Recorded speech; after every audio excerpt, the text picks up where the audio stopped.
ਅੱਜ ਟੋਰਾਂਟੋ ਤੋਂ ਥੋੜ੍ਹੀ ਹੀ ਦੂਰ ਛੋਟੇ ਜਿਹੇ ਕਸਬੇ ਮਿਲਟਨ ਦੇ ਕੋਲ ਇੱਕ ਮੇਜਰ ਹਾਈਵੇ 401 ਦੇ ਉੱਪਰ ਮੁਰਗਿਆਂ ਦੇ ਨਾਲ ਭਰਿਆ ਹੋਇਆ ਟਰੱਕ ਉਲਟਣ ਦੇ ਕਾਰਨ ਆਵਾਜਾਈ ਦੇ ਵਿੱਚ ਬਹੁਤ ਸਾਰਾ ਵਿਘਨ ਪਿਆ।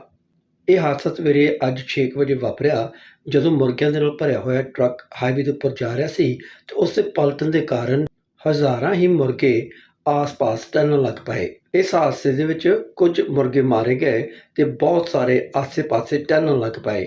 ਅਣਗਿਣਤ ਫੋਨ ਕਾਲਸ ਲੋਕਾਂ ਦੀਆਂ ਪੁਲਿਸ ਨੂੰ ਗਈਆਂ ਕਿ ਚਾਰੇ ਪਾਸੇ ਮੁਰਗੇ ਹੀ ਮੁਰਗੇ ਹੋਏ ਪਏ ਨੇ। ਸਾਰੇ ਮੁਰਗਿਆਂ ਨੂੰ ਇਕੱਠਿਆਂ ਕਰਕੇ ਦੁਬਾਰਾ ਫਿਰ ਉਹਨਾਂ ਨੂੰ ਉਹਨਾਂ ਦੀ ਜਗ੍ਹਾ ਤੇ ਪਹੁੰਚਾਇਆ ਗਿਆ ਔਰ ਟਰੱਕ ਡਰਾਈਵਰ ਨੂੰ ਸੱਟਾਂ ਲੱਗਣ ਦੇ ਕਾਰਨ ਹਸਪਤਾਲ ਦੇ ਵਿੱਚ ਪਹੁੰਚਾਇਆ ਗਿਆ।